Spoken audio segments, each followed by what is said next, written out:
Շնորհակալ եմ, պարոն նախարար, դուք ասացիք, որ ըստ էության հետադարձ ուժ չի ունենում այստեղ եւ նրանք, ովքեր զորակոչվել են միջև այս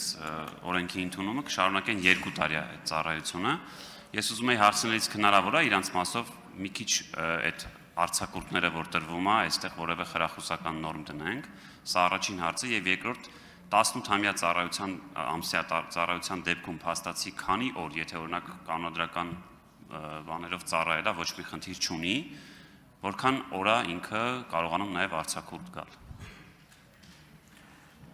Շնորհակալ եմ, պարոն Գաբրիելյան, ես առիթ եմ ունեցել սրա մասին խոսելու, նաև վերջերս քաղաքացիների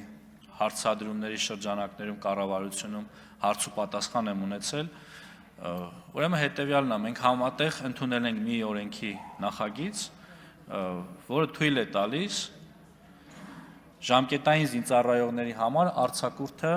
դարձնել 21 օր թիկունքային զորամասերում ծառայող զինծառայողների համար եւ 30 օր սահմանային ծառայություն իրականացնող զինծառայողների համար։ Այսինքն ըստ էության մենք այդ փոփոխությունը, այդ բարելավումը արդեն իսկ իրականացրել ենք։ Եվ սա տարածվում է նաեւ երկրորդ հարցի վրա։ Արձագանք։